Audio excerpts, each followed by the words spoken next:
उसी कार्यक्रम की पूरी टीम को, युवा साथियों को, नौजवान साथियों को और विशेषकर रूप से मैं धन्यवाद देना चाहता हूं।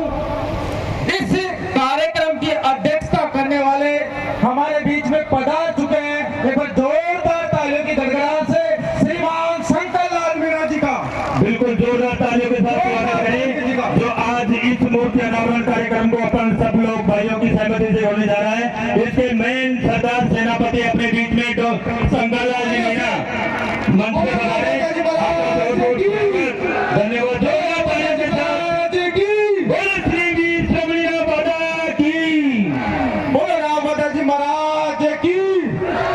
मैं माताओं, बहनों, साथियों से, खासकर मेरे नौजवान साथियों से निवेदन करना चाहता हूं कि हमारे यहाँ पर अध्यक्षता कर रहे श्रीमान शंकर लाल जी मीणा और उनके साथ में आए सभी पंच पटेलों को पता चले किस ग्राम पंचायत भावनी दातली कानीखोल के युवाओं के जो जोश और जो जज्बा है, एक बार जोरदार तालियों से स्वागत करें। साथ ही मैं तहे दिल से धन्यवाद देना चाहता हूं इस भूमि को, राव बादा जी सभी को मैं बता देना चाहता हूं कि राव चांद सिंह के उत्तराधिकारी राव बादा जी का जन्म 1525 के लगभग मेरा क्षेत्र में हुआ था और उनका शासन भांडारे से लेके कोटपुतली तक फैला हुआ था। भांडारे से लेके कोटपुतली तक उनका शासन फैला हुआ था और जो उनकी राजधानी थी, उनकी राजधानी दातलगढ़ थी, जिसे आज हम दातली के नाम से पुकारते हैं। ये सब आप सबके लिए, हम सबके लिए बड़े गर्व और खुशी के दिन है। बड़ी खुशी की बात है कि हमारे इस क्षेत्र में, हमारे इन गांवों में ऐसे वीर साहसी योद्धा हुए थे जिनका इतिहास आज आप उठा कर देख लीजिए। लेकिन बड़े दुर्भाग्य की बात है, हम इतिहास पढ़ते हैं लेकिन विशेष रूप से हमारे आदिवासी भाइयों का, हम वीरों को, ऐसे बाबा साहब को, ऐसे दानवीरों को कि आपने पुनः राव बादा जी को इतिहास में ला दिया।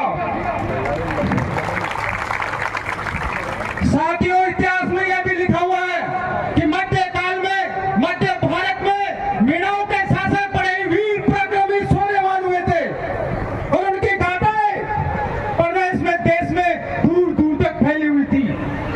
साथियों, राव बादा जी के बारे में बचपन में यह भी कहा जाता है कि जब वो छोटे थे, 15-16 साल के थे, जंगल में स्नान करने के लिए गए हुए थे, तब सामने से एक शेर का छोटा बच्चा आता है और उन दोनों में आपस में मुठभेड़ हो जाती है।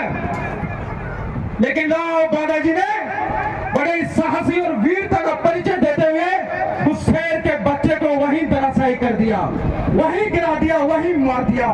हम शेर के बच्चे हैं, हम जब दहाड़ते हैं तब हमारी दहाड़ बहुत दूर तक जाती है। साथियों, राव बादा जी के लिए ये भी स्थानीय लोगों ने ये भी किवंदती बोली है, ये भी गीत है कि जब राव बादा जी अपने शासन में, अपने द्वारा बनाई गई बावड़ी में स्नान करने के लिए गए थे, तब कुछ भिक्षु लोग उनके पास में आते हैं और उनसे बोलते हैं कि राजा जी आप हमें दान देवे, भिक्षा देवे। राव बादा जी ने बोला कि मैं अभी यहाँ स्नान करने आया हूँ, अभी मैं नहाने आया हूँ, आप मेरे महल में चले, जो भी आप आदेश करेंगे उस आदेश की मैं अक्सर से पालना करूंगा। लेकिन साथियों, भिक्षु लोग अड़ गए, उन्होंने बोला राजा जी दान तो यहीं देना पड़ेगा।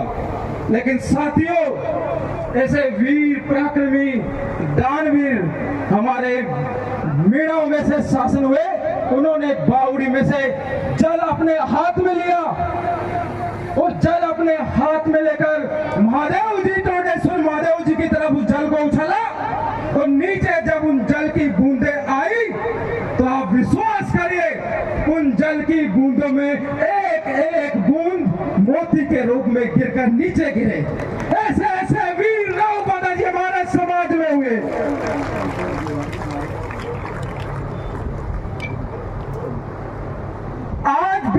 अभी मुझे पता चला, आज भी जब राव दादाजी का वहाँ पर जाते हैं महल में, तो होली दिवाली जब वहाँ जाते हैं तो नाई, कौन कौन से समाज है, ब्राह्मण और नाई और ब्राह्मण समाज को आज भी वहाँ पर मोती मिलता है साथियों। तो एक बार जोरदार राव दादाजी के हम जो लगे, बोल राव दादाजी महाराज की, बोल राव दादाजी महाराज की। दूसरी बात साथियों, मैं आपको बता देना चाहता हूँ, राव दादाजी जब युद्ध कर रहे थे, लड़ाई लड़ रहे थे, तब उनका सामना 1583 के लगभग अकबर की सेना से हो गया। और साथियों, अकबर की सेना से कैसे हुआ?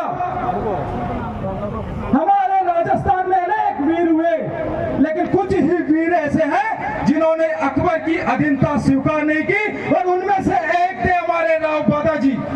अकबर ने बोला कि राव दादाजी, मैं आपकी पोती शशि बंदनी से विवाह करना चाहता हूं, आप हमारे सामने आत्मसमर्पण कर दीजिए। लेकिन आदिवासी का खून है, मीणा का बेटा है, वो किसी के सामने आत्मसमर्पण करेगा नहीं करेगा, चाहे तो आप उसकी गर्दन उठा दीजिए।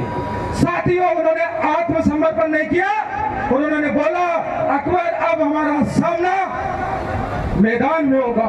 और 1583 के देवन गांव में जो युद्ध हुआ, उस देवन गांव में राव दादाजी लड़ते लड़ते लड़ते लड़ते लड़ते लड़ते लड़ते लड़ते वीर गति को प्राप्त हो गए, लेकिन उन्होंने आत्मसमर्पण नहीं किया, उन्होंने नीचा सिर नहीं किया, चाहे अपनी गर्दन कटा दी। ऐसे ऐसे वीर साहसी प्रतापी वीर योद्धा हमारे जोरदार जयकारा बोले तो उनके इष्ट देव थे टोटेश्वर महादेव जी, वहां पर एक बार अपनी आवाज आए, बोलो राव दादा महाराज की जय, बोलो राव दादा महाराज की जय, बोलो राव दादा महाराज की जय। समय का अभाव है और भी वक्त है, मैं पुनः निवेदन करना चाहता हूँ इस कोर कमेटी के सभी सदस्यों से, सभी मेंबर से, सभी भामाशाहों दानवीरों से, और खासकर मेरे नौजवान साथियों से, कि आज वो समय आ गया है जब आपको अपनी ताकत, अपना बल और अपना समय आ गया है अपनी ताकत और महिमा दिखाने का। आज राव दादाजी की जो मूर्ति स्थापन हमारे गांव कातली ग्राम पंचायत भवन में स्थापित हो रही है, ये सबके लिए बड़े खुशी और गर्व की बात है। पुनः बहुत बहुत धन्यवाद। बोल राव दादाजी महाराज की।